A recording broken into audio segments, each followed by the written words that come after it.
अस्सलाम वालेकुम to all students. आज का जो हमारा लेक्चर है वो है जी इंटरनेशनल सिस्टम ऑफ यूनिट्स और base unit and drive units. सबसे पहले आज हम पढ़ेंगे इंटरनेशनल सिस्टम ऑफ यूनिट्स के बारे में। इसमें एक लफ्ज़ आ रहा है, यानी कि अगर मैं इसको उर्दू में ट्रांसलेट करूँ तो ऐसा सिस्टम जो कि वर्ल्ड वाइडली चल रहा है। और किसका ये सिस्टम है? ये यूनिट्स का। लेकिन हमें पता ही नहीं है कि यूनिट्स किसको कहते हैं, यूनिट का काम क्या है। इससे पहले मैंने आपको पढ़ाया था जी बेस क्वांटिटीज और ड्राइव क्वांटिटीज के बारे में। तो यूनिट किसको कहते हैं जी? आपको क्वांटिटी जो है, मतलब कि जो मैंने कल आपको लास्ट टाइम लेक्चर पढ़ाया बेस क्वांटिटी और ड्राइव क्वांटिटी, उन क्वांटिटीज को रिप्रेजेंट करने के लिए हमें कुछ चीज़ों की ज़रूरत पड़ती है। ठीक है, मैं उसकी एक एग्जांपल देता चलता हूँ कि जिस तरह मैं कह दूं कि मैं यहाँ से लेकर और वॉल्टन तक गया जी 1 किलोमीटर, तो क्या ये 1 किलोमीटर की स्टेटमेंट मेरी ठीक है? अगर इसकी जगह मैं इस तरह कह दूं कि मैं यहाँ से लेकर वॉल्टन तक गया 1, तो वो गलत हो जाएगा। मीन्स के कहने का मकसद है कि 1 किलोमीटर जो है वो आपकी स्टेटमेंट को एग्जैक्ट ठीक कर रहा है। अब वो जो 1 किलोमीटर मैंने बोला उसमें एक चीज आ रही है मीटर। ये मीटर क्या है?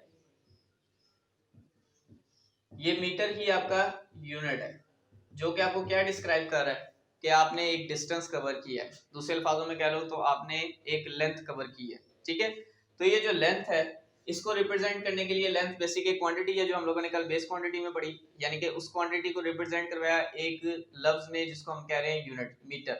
ठीक है जी, ये मीटर ने आपको डिस्क्राइब करवाया कि आपने बेसिक कौन सी क्वांटिटी का इस्तेमाल यहाँ पर किया है। क्लियर हो गया जी सबको? अच्छा, अब ये जो यूनिट्स हैं, ये यूनिट का आपको रोजमर्रा जिंदगी में समझ आ गई कि किसी भी क्वांटिटी को रिप्रेजेंट करने के लिए, जिस तरह किलो मास को रिप्रेजेंट करने के लिए किलोग्राम है, ठीक है, लेंथ को रिप्रेजेंट करने के लिए यहाँ पे हमने मीटर यूज कर लिया।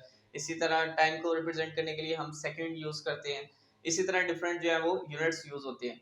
जब तक आप स्टेटमेंट के अंदर अपने अल्फाजों के अंदर वो यूनिट नहीं लगाएंगे आपकी क्वांटिटी का किसी को पता नहीं चलेगा। क्लियर हो गया? अच्छा जी, ये यूनिट्स के लिए, अब यूनिट की आपको क्लियर समझ आ गई होगी। अब हम आ जाते हैं जी इंटरनेशनल सिस्टम ऑफ यूनिट। ये यूनिट्स के लिए ये सिस्टम बनाया गया। बेसिक पहले वक्त में क्या होता था कि जब हम फॉरेन कंट्री में जिस तरह भी जाते हैं तो हमें वहाँ की लैंग्वेज याद करनी पड़ती है। जिस तरह अमेरिका गए हैं तो इंग्लिश, या सऊदीया गए हैं तो अरेबिक। सेम एज जिस जिस कंट्री में जाते हैं वहाँ वहाँ की लैंग्वेज हमें साथ याद करनी पड़ती है। इनके साथ पहले वक्तों में क्या होता था कि हमें उनके यूनिट्स भी याद करने पड़ते थे, क्योंकि जिस तरह मैं एक एग्जांपल देता चलूँ, वैसे लेट कर रहा हूँ कि यहाँ पर अगर मतलब मैं कहता हूँ जी 5 किलो चीनी लेके आओ, तो फॉरेन कंट्री में होता था पहले कि 5 लीटर चीनी ले आओ, तो ये किलो और लीटर ये दो अलग अलग यूनिट्स आ गए।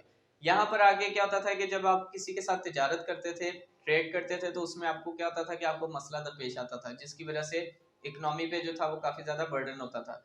तो उस चीज को खत्म करने के लिए एक सिस्टम बनाया गया जिसको हम कह रहे हैं जी इंटरनेशनल सिस्टम ऑफ यूनिट। ठीक है जी, यूनिट्स का सिस्टम जो कि वर्ल्ड वाइडली यूज किया गया। कब बना, ये कहाँ बना और किसने बनाया, मतलब ये आपको जो इसकी सारी डिस्क्रिप्शन यहाँ पे बताई जाएगी। ये आपका शॉर्ट क्वेश्चन भी आता है बोर्ड के अंदर 2 नंबर का, तो लिहाजा आपने इसको अच्छे तरीके से याद करना है। ये सेम मैसेज जो बुक की डेफिनेशन है वैसे ही मैंने लिखी है। द 11th जनरल कॉन्फ्रेंस, 11वीं जनरल कॉन्फ्रेंस, यानी कि 11वीं कॉन्फ्रेंस हुई थी जो कि जनरल यानी कि वर्ल्ड वाइडली हुई थी, और बड़े बड़े उसके अंदर जो थे फिजिक्स के माहिरीन आए थे। The 11th general conference in 1960, 1960 के अंदर, 1960 के अंदर ये 11वीं कॉन्फ्रेंस हुई थी। हेल्ड इन पेरिस, जो कि पेरिस में मुनक्किद हुई थी। हेल्ड मतलब मुनक्किद होना, यानी कि पेरिस के अंदर मुनक्किद हुई थी 1960 के अंदर ये कॉन्फ्रेंस।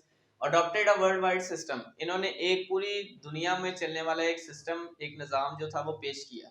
ठीक है, किस चीज का? वेट, यानी कि आपके वजनों का।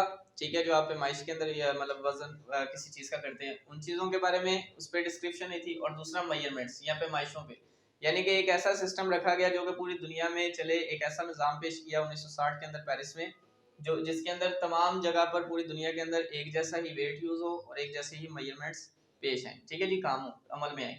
तो उस चीज को एक जगह पे यकता किया गया और पूरी दुनिया में वही सिस्टम चलाया गया, जिसको हम दूसरे अल्फाजों में क्या कहते हैं? इंटरनेशनल सिस्टम ऑफ यूनिट, या इसको शॉर्ट वर्डिंग में यूज करें तो एसआई।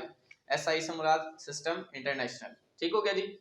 अच्छा जी, अब ये यूनिट की आपको समझ आ गई होगी कि जब भी किसी क्वांटिटी को रिप्रेजेंट करना है तो उसके लिए हमें यूनिट की जरूरत पड़ती है, और यूनिट की जरूरत पड़ती है, और इन यूनिट्स को बनाया गया इंटरनेशनल सिस्टम ऑफ यूनिट्स के अंदर। बेसिक आपकी जो बेस क्वांटिटीज और ड्राइव क्वांटिटीज और फिजिकल क्वांटिटीज बनाई गई थी वो भी आपकी इंटरनेशनल सिस्टम ऑफ यूनिट्स में बनाई गई थी। उनके साथ उनके यूनिट्स भी बनाए गए थे। ठीक है, यानी कि हर क्वांटिटी को रिप्रेजेंट करने के लिए हमें यूनिट की जरूरत पड़ती है। तो इसी तरह हम लोगों ने कल 2 क्वांटिटीज पढ़ी थी, एक थी बेस क्वांटिटी और एक थी ड्राइव क्वांटिटीज। ये जो बेस क्वांटिटीज थी इनको रिप्रेजेंट कौन करेगा? सिंपल चीज है कि जो उनके यूनिट्स हैं वही रिप्रेजेंट करेंगे। तो जो बेस क्वांटिटीज के यूनिट्स होंगे उनका नाम क्या होगा? Base unit. और जो डायरेक्ट क्वांटिटीज को रिप्रेजेंट करवाएंगे उनका नाम क्या होगा? Base direct unit, sorry. अच्छा जी, बेस क्वांटिटीज को रिप्रेजेंट करने के लिए बेस यूनिट्स, बेस यूनिट की डेफिनेशन मैंने यहाँ पर लिखी है, आपकी बुक्स के अंदर भी मौजूद होगी। Those units which describe base quantities, वो यूनिट्स जो डिस्क्राइब करें बेस क्वांटिटीज को, वो क्या कहलाते हैं जी? Base unit. और वो यूनिट्स जो डिस्क्राइब करें डायरेक्ट क्वांटिटीज को क्या कहलाते हैं जी?